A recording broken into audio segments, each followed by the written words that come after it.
for her aunt. And now, she was on her way up north, against all odds.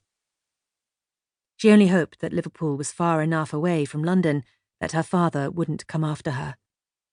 She'd been brave enough not to give him the address. She hadn't even told him the village. "Somewhere near Liverpool," she'd said vaguely. "I'll let you know when I'm there." Her heart beat a little faster as her father's words rang in her ears. "All of you have left me now. First Stella, then Clara." He'd bowed his head as he uttered Clara's name, and for a second or two she thought there might be some sign of remorse reflected in his eyes. "Then your mother," he'd carried on. "And now you." He looked up slyly, and she saw then that his eyes were as cold and grey as concrete. Clara.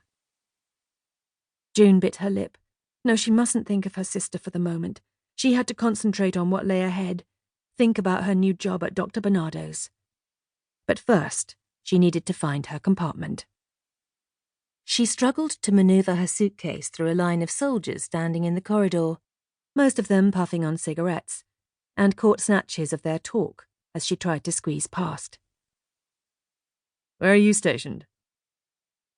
"The Isle of Tiree." "Oh, bad luck, old chap. That's the Met station, isn't it? Pretty desolate, I'm told. Not the best posting, but at least I probably won't get shot at.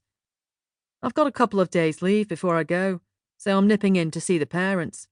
They're near Liverpool and—" "Excuse me," June said, now completely blocked by a tall, broad-shouldered man in an RAF greatcoat, an officer by the 2 bars on his shoulders, who appeared to be deep in conversation, his back to her.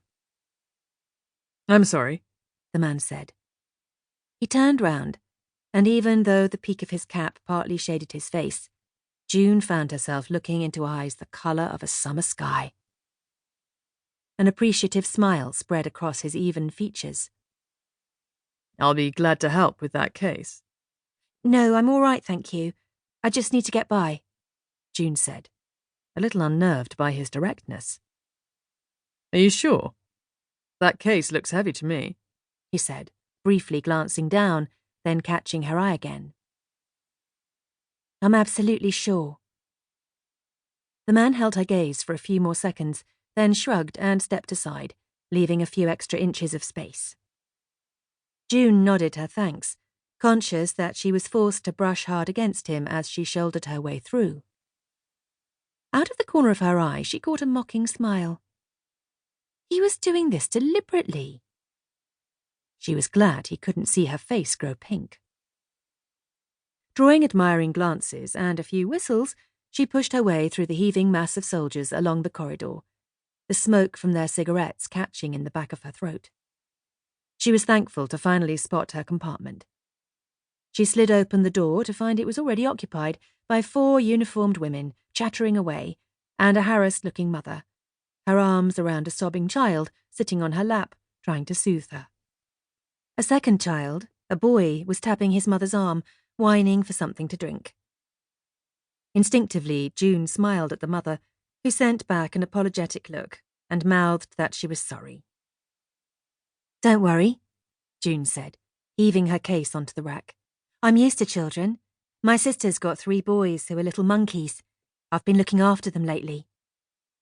She sat down beside the mother, who was trying to hush the little girl's sobs. "They must be tired at this late hour. How old are they?"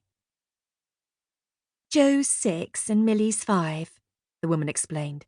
"I'm Doreen, by the way." "And I'm June." She opened her bag.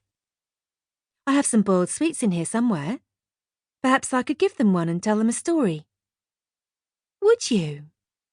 Doreen's face softened with relief.